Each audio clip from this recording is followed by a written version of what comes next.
Hi friends అందరికీ welcome to Sridhar studies. Video చూస్తున్న ప్రతి ఒక్కరు కూడా వీడియోని లైక్ చేయండి. ఇంకా ఎవరైనా మన ఛానల్ కనుక సబ్స్క్రైబ్ చేయకుంటే తప్పకుండా సబ్స్క్రైబ్ చేసుకోండి. సో ఇది మనకు ఎన్ఎంఎంఎస్ పరీక్షలకు సంబంధించినటువంటి అప్డేట్ అనమాట. సో ఎన్ఎంఎంఎస్ పరీక్షలకు దరఖాస్తులు ఆహ్వానిస్తున్నారు. National means cum merit scholarship పరీక్ష ఎన్ఎంఎంఎస్ కొరకు 8వ తరగతి చదువుతున్న విద్యార్థుల నుంచి మనకు దరఖాస్తులు అనేది ఆహ్వానిస్తున్నట్లు ప్రభుత్వ పరీక్షల డైరెక్టర్ దేవానంద్ రెడ్డి ఒక ప్రకటనలో మనకు తెలియజేశారు. దరఖాస్తులను ఆన్లైన్ ద్వారా సోమవారం నుంచి ఈ వచ్చే నెల 6 వరకు మనకు స్వీకరించమన్నారు. మరియు పరీక్ష రుసుము 10వ తేదీ వరకు దరఖాస్తు చేసుకోవచ్చన్నారు.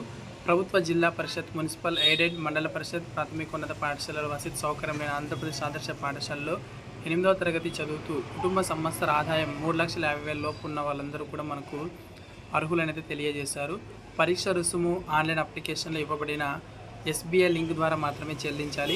పూర్తి వివరాలకు ప్రభుత్వ పరీక్షల సంచాలకుల కార్యాలయం వెబ్సైట్ నందు లేదా సంబంధిత జిల్లా విద్యాశాఖ వారి కార్యాలయంలో మనకు తెలుసుకోగలరని అయితే మనకు సూచించడం అయితే జరిగింది. సో ప్రభుత్వ పరీక్షల సంచాలకులు దీనికి సంబంధించి మనకు పేపర్ స్టేట్మెంట్ అనేది రిలీజ్ చేయడం జరిగింది. కాబట్టి సో 8th క్లాస్ చదువుతున్నటువంటి విద్యార్థులు ఎవరైనా ఉన్నట్లయితే కనుక సో వాళ్ళు ఈ యొక్క నేషనల్ మీన్స్ కమ్ స్కాలర్షిప్కి అయితే ఎన్ఎంఎంఎస్కి అయితే మనకు అప్లై అనేది అయితే చేసుకోండి. ఓకే ఫ్రెండ్స్, ఇది వాళ్ళ ఎన్ఎంఎంఎస్ సంబంధించినటువంటి అప్డేట్. వీడియో నచ్చితే మాత్రం లైక్ చేయండి. ఇంకెవరైనా సబ్స్క్రైబ్ చేయకుంటే తప్పకుండా సబ్స్క్రైబ్ చేసుకోండి. Thank you.